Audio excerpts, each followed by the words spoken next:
Perkenalkan, nama saya Sofiatul Marhamah. Saya adalah pengajar di SMA PKP DKI Jakarta untuk bidang studi ekonomi kelas 10 dan kelas 11.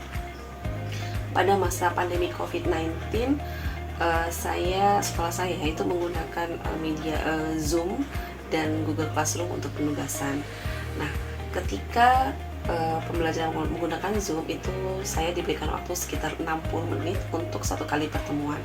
Dan untuk pembelajaran ekonomi, 60 menit bukanlah waktu yang cukup, sehingga untuk melengkapinya saya juga mengkombinasi dengan penugasan yang saya berikan ke siswa. Nah, ketika saya melakukan pengajaran melalui Zoom Meeting atau Maya, saya menghindari penggunaan PowerPoint karena menurut saya itu sangat membosankan. Saya membayangkan teman-teman saya juga, saya melihat teman-teman saya ketika kita melakukan pembelajaran dengan menggunakan PPT, itu siswa akan cenderung malas menyimak. Mereka mematikan kamera, kurang interaktif. Nah, sehingga saya lebih senang menggunakan papan tulis digital dengan pensel stylus. Kebetulan sekolah kami menyediakan memfasilitasi guru-guru dengan iPad dan pensilnya, sehingga ketika mengajar saya lebih senang membuat garis besar sambil membuat garis besar, saya membuat semacam mind mapping, kemudian melakukan tanya jawab langsung ke anak seperti itu, sehingga anak akan terpaksa menyimak ketika kita memberikan pertanyaan-pertanyaan secara langsung. Nah, ketika pembelajaran juga saya pasti keharusan di mata pelajaran saya adalah mengkoneksikan dengan kenyataan yang ada. Jadi lebih kontekstual, harus kontekstual untuk mapel ekonomi. Nah, untuk penugasan pun saya menghindari atau tidak menggunakan penugasan untuk mengerjakan soal pilihan ganda seperti itu. Kenapa? Karena ketika berikan penugasan pilihan ganda, pertanyaan yang sudah tahu jawabannya, itu anak-anak pasti endingnya itu akan mencontek, sehingga saya menggunakan penugasan yang mudah-mudahan sih menarik buat mereka. Nah, salah satu di antara penugasan itu misalnya saya memberikan penugasan bentuknya problem solving, kasus-kasus yang kekinian ya, sehingga anak-anak lebih tertarik untuk menjawab. Kemudian yang kedua, misalnya contohnya adalah saya meminta anak untuk membuat video cara menggunakan alat pembayaran non tunai yang berbasis server atau berbasis kartu. Nah, ketika anak menggunakan itu, membuat video tentu berbeda dengan penugasan dibandingkan dengan tertulis begitu. Kemudian saya juga diantaranya penugasan yang berbeda lagi adalah untuk materi tentang ketenagakerjaan. Saya meminta anak untuk mendaftar di Jobstreet atau JobsDB, kemudian dengan mereka bikin account. Jadi mereka berpura-pura lah menjadi fresh graduate, kemudian mereka melamar pekerjaan apa yang mereka inginkan. Nah, di situ nanti mereka akan melihat pekerjaan yang mereka inginkan itu gajinya berapa. Kenapa kok ada pekerjaan yang gajinya sangat tinggi, dan ada juga yang sangat rendah. Nah, sehingga mereka menganalisis mengapa terjadi seperti itu. Dan setiap anak pasti berbeda cita-citanya, sehingga berbeda pula hasil analisisnya. Itu untuk ketenagakerjaan. Nah, kemudian saya juga diantaranya pada materi perilaku konsumen itu, ketika masa pandemi kan anak-anak dekat sekali dengan game. Nah, saya melihat point of view dari konsumen, yaitu mereka selaku penikmat game. Nah, misalnya saya minta mereka untuk menganalisis perilaku konsumen pengguna game. Misalnya kenapa sih membandingkan antara misalnya game Dota, Roblox, FF, PUBG, itu dilihat dari misalnya jumlah downloadnya berapa, bintangnya berapa, komennya berapa, dan kenapa kok salah satu game ini yang download lebih banyak dibandingkan dengan yang lain. Kenapa kok game yang ini lebih sedikit. Nah, saya minta untuk menganalisis fenomena yang terjadi mengenai perilaku konsumen. Itu gambaran umum dari apa yang saya lakukan, pembelajaran saya lakukan selama masa pandemi COVID-19. Terima kasih. Assalamualaikum warahmatullahi wabarakatuh.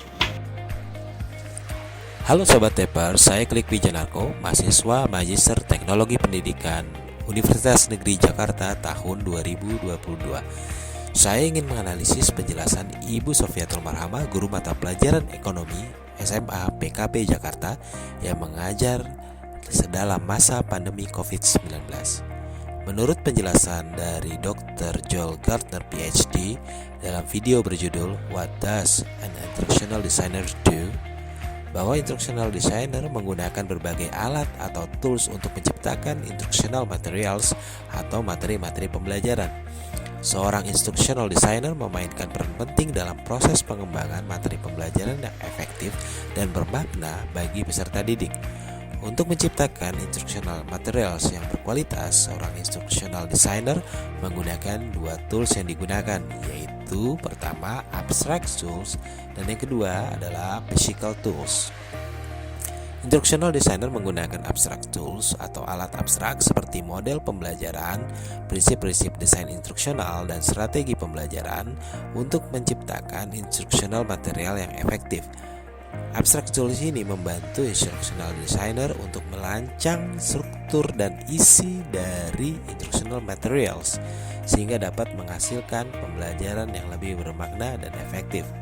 Selain itu, instructional designer juga menggunakan physical tools atau alat fisik seperti Learning Management System atau LMS atau platform pembelajaran online, software pengembangan multimedia, atau bahkan pulpen dan kertas. Alat fisik ini membantu instructional designer untuk menciptakan konten visual yang menarik dan interaktif, sehingga peserta didik dapat memahami materi dengan lebih mudah. Dengan menciptakan instructional materials, instructional designer harus mempertimbangkan tujuan pembelajaran, konteks pembelajaran, serta kebutuhan peserta didik.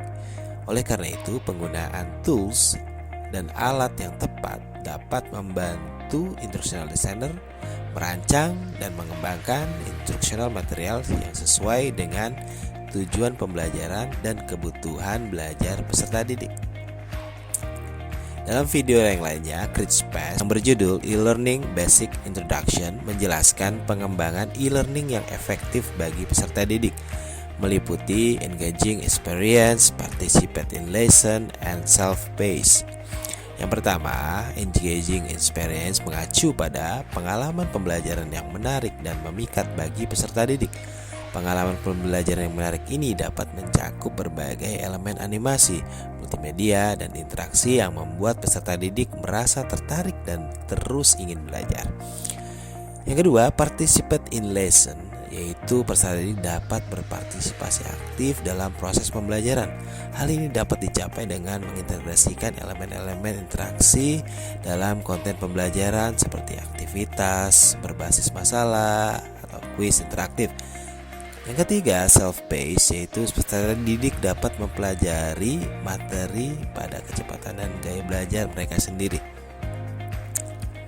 Video lainnya dari tim Slate yang berjudul 4 Things You Need to Know About Instructional Design for E-Learning menerangkan bahwa yang pertama, clicking doesn't always create meaningful interactivity.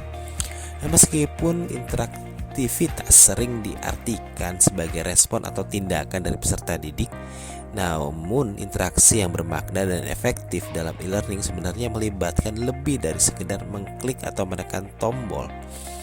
Interaktivitas yang efektif dalam e-learning melibatkan peserta didik untuk berpikir dan berpartisipasi secara aktif dalam pembelajaran. Yang kedua, knowledge and behavior are mutually exclusive. Peserta didik hanya membutuhkan minimal informasi yang dibutuhkan untuk mengerjakan tugas. Jangan memasukkan banyak informasi yang tidak relevan karena tidak relevan dengan performa peserta didik. Yang ketiga, e-learning isn't always solution. E-learning bukan suatu solusi yang tepat untuk setiap kebutuhan pembelajaran. Ada situasi di mana pembelajaran tatap muka, di mana peserta didik dapat praktek belajar atau pelatihan yang memerlukan umpan balik. Yang keempat, e-learning is so much more than instructional design. E-learning melibatkan lebih dari sekedar desain instruksional. E-learning mencakup desain grafis, komunikasi visual, user interface design, pengembangan media, serta aspek teknis lainnya yang dibutuhkan. Nah, menurut kacamata saya, Ibu Sofiatul sudah dengan sangat baik memanfaatkan platform Zoom dan Google Classroom untuk pembelajaran secara daring. Dalam hal ini, sekolah juga menyiapkan fasilitas perangkat iPad berikut pulpen stylus untuk mendukung physical tools. Nah, Ibu Sofi juga sudah dapat menganalisa bahwa penggunaan media yang berlebihan seperti presentasi PowerPoint dapat mengganggu fokus peserta didik atau kurang interaksi. Dalam konteks instructional design proses sudah dijalankan dengan baik. Penguasaan Ibu Sofi dalam merancang struktur dan isi dari instructional materials dalam menghadirkan pembelajaran yang lebih bermakna dan efektif terlihat dari pilihan penggunaan digital whiteboard dalam menjelaskan garis besar isi materi pembelajaran, menggunakan pola mind mapping, dan juga dialog tanya jawab secara langsung dengan peserta didik untuk mengetahui penguasaan materi yang diajarkan. Penguasaan lainnya dari Ibu Sofiatul mampu mengaitkan materi pembelajaran sesuai dengan kondisi kehidupan sehari-hari. Penugasan yang diberikan lebih banyak mengolah kemampuan problem solving, membuat video alat pembayaran untuk meningkatkan kemampuan self-directed learning, mengeksplorasi subjek ketenaga kerjaan dengan metode discovery learning, dan mengajarkan materi perilaku konsumen dengan metode contextual learning. Nah, Ibu Sofi ini sudah menggunakan engagement experience dan participate in lesson dengan memberikan pengalaman pembelajaran yang menarik dan memikat bagi peserta didik. Hal ini membuat peserta didik merasa tertarik dan terus ingin belajar.